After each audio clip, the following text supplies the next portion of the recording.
Do you believe that this is unravelling the social cohesion or social fabric in Australia?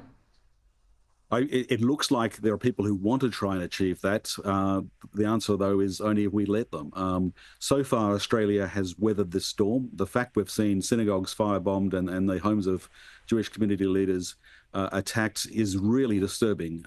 We've sort of crossed a line where it's getting very serious. We need to put all resources at this and to treat it with utmost seriousness. It doesn't mean that our social cohesion is falling apart and we're failing, though. Particularly if it's the case that we've got outside actors just trying to disrupt, then it's all the more reason to come together and say we're not going to let them win.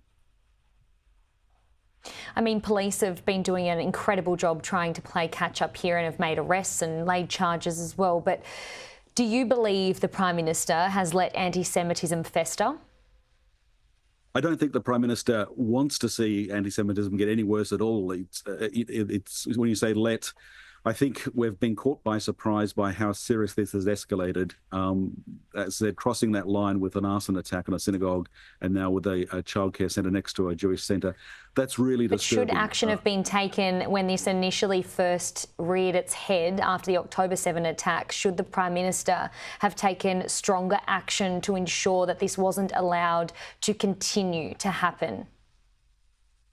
Well, we saw a lot of action taken. We're going to have to look back in hindsight and see whether there was enough. I haven't seen the details of where there might have been failures, where more could have been done. But there's no getting away from the fact that this is disturbing, and that any action that can be taken now that can reduce the risk needs to be done. The community is, the Jewish community is traumatized after October 7th. Many other communities also look at what's happening in the Middle East and are deeply disturbed. We have held together as a nation. Our social cohesion is intact, but we are at a point now where we have to treat this as a crisis. Greg, we do have to wrap things up. I just want to quickly get your thoughts on the other side of this. I mean, many parents and viewers of this show, family members, would be fearful that someone they love could now be open to being radicalised online. I know that was a point that Reece Kershaw spoke about as well. Are you concerned about that, particularly in this social media age? Yeah, that is very disturbing, and it's particularly teenagers, even more than 20-somethings, and particularly young men, teenage boys who are being targeted.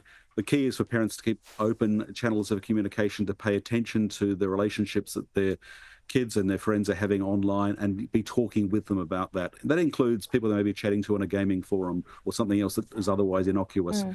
Keeping channels of communication open is key, paying attention for signs and reaching out and getting help if you see something that disturbs you. There is help available.